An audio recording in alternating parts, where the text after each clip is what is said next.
السلام علیکم ورحمۃ اللہ وبرکاتہ۔ دوستو، آپ سن رہے ہیں راشد رضا وائس عجائب القرآن کا باب نمبر 66۔ اگر یہ ویڈیو آپ کو پسند آئے تو ہمارے چینل کو سبسکرائب کر کے بیل آئیکن کو ضرور دبا دیں تاکہ ایسے ہی خوبصورت ویڈیو آپ کو ملتے رہیں۔ اصحاب الاخدود کے بارے میں مفسرین کا اختلاف ہے کہ یہ کون لوگ تھے اور ان کا واقعہ تھا۔ اس بارے میں حضرت صہیب رضی اللہ عنہ سے روایت ہے کہ اگلی امتوں میں ایک بادشاہ تھا جو خدائی کا دعویٰ کرتا تھا اور ایک جادوگر اس کے دربار کا بہت ہی مقرب عزیز تھا۔ ایک دن جادوگر نے بادشاہ سے کہا کہ میں بوڑھا ہو چکا ہوں، لہذا تم ایک لڑکے کو میرے پاس بھیج دو تاکہ میں اس کو اپنا جادو سکھا دوں۔ چنانچہ بادشاہ نے ایک ہوشیار لڑکے کو جادوگر کے پاس بھیج دیا۔ لڑکا روزانہ جادوگر کے پاس آنے جانے لگا۔ راستے میں ایک ایماندار راہب رہتا تھا۔ لڑکا ایک دن اس راہب کے پاس بیٹھا تو اس کی باتیں لڑکے کو بہت پسند آ گئیں۔ چنانچہ لڑکا جادوگر کے پاس آنے جانے میں روزانہ راہب کے پاس بیٹھنے لگا۔ ایک دن لڑکے نے دیکھا کہ ایک بڑا اور مہیب جانور کھڑا انسانوں کا راستہ روکے ہوئے ہے۔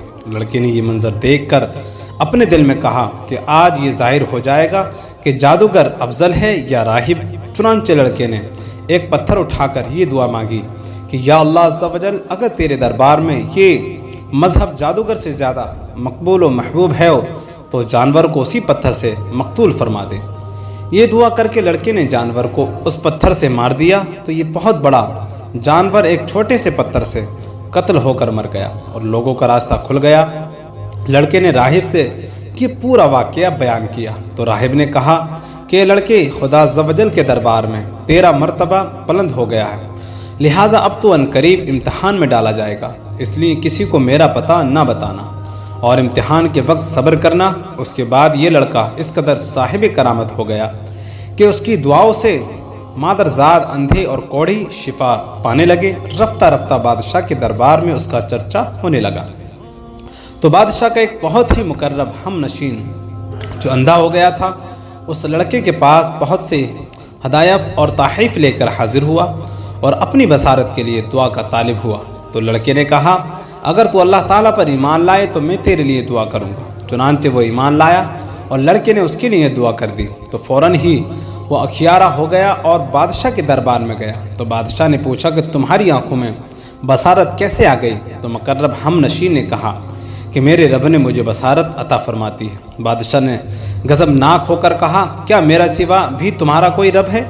تو اس نے کہا ہاں، اللہ تعالیٰ میرا اور تیرا دونوں کا رب ہے۔ بادشاہ نے اس کو طرح طرح کی سزائیں دے کر پوچھا کہ کس نے تجھے یہ بتایا؟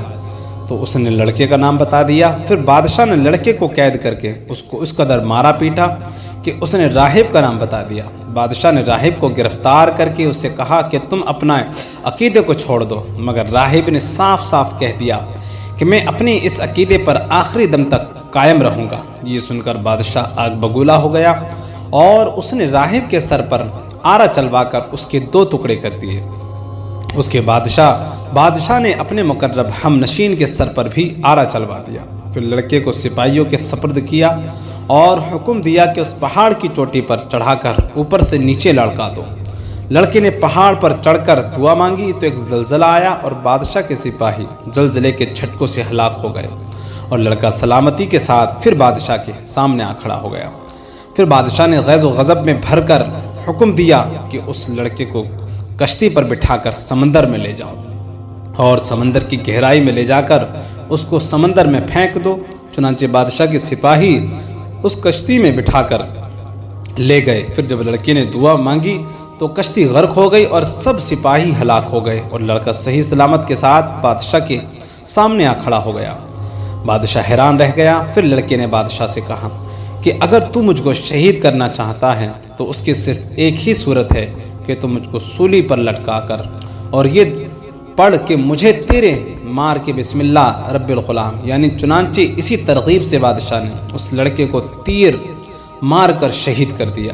یہ منظر دیکھ کر ہزاروں کے مجمع نے بلند آواز سے یہ اعلان کرنا شروع کر دیا کہ ہم اس لڑکے کے رب پر ایمان لائے۔ بادشاہ غضب میں بکلا گیا اور اس نے گڑا کھدوا کر اس میں آگ جلوائی۔ جب آگ کے شعلے خوب بلند ہونے لگے تو اس نے ایمانداروں کو پکڑ کر اس آگ میں ڈالنا شروع کر دیا، یہاں تک کہ 70 مومنین کو اس آگ میں ڈالا گیا۔ اور ایک ایمان والی عورت اپنے بچے کو گود میں لیے ہوئے آئی، اور جب بادشاہ نے اس کو آگ میں ڈالنے کا ارادہ کیا تو وہ کچھ گھبرائی، تو اس کے دودھ پیتے بچے نے کہا، اے میری ماں صبر کرو، تو حق پر ہے۔ بچی کی آواز سن کر اس کی ماں کا جذبہ ایمانی بیدار ہو گیا اور وہ مطمئن ہو گئی۔ پھر ظالم بادشاہ نے اس مومن کو اس بچے کے ساتھ آگ میں پھینک دیا۔ مومنہ کو بادشاہ اور اس کے ساتھی خندق کے کنارے مومنین کی آگ میں جلنے کا منظر کرسیوں پر بیٹھ کر دیکھ رہے تھے اور اپنی کامیابی پر خوشی منا رہے تھے، اور کہہ کے لگا رہے تھے کہ ایک دم قہری الہی نے ظالموں کو اپنی گرفت میں لے لیا۔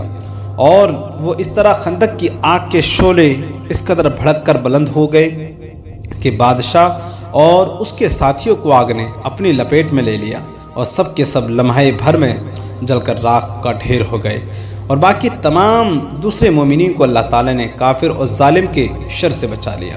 اس واقعے کو اللہ تعالیٰ نے قرآن مجید میں ان لفظوں کے ساتھ بیان فرمایا ہے جس کا مفہوم ہے، کھائی والوں پر لعنت ہو، وہ اس بھڑکتی آگ والے جب وہ اس کے کناروں پر بیٹھے تھے، اور وہ خود گواہ ہیں جو کچھ مسلمانوں کے ساتھ کر رہے تھے۔ اس واقعے سے یہ ہدایت کا سبق ملتا ہے کہ عموماً خدا کی طرف سے امتحان ہوا کرتا ہے، اور بوقت امتحان مومنوں کا بلاؤ اور مصیبتوں پر صابر و شاکر رہنا ہی اس امتحان کی کامیابی ہے۔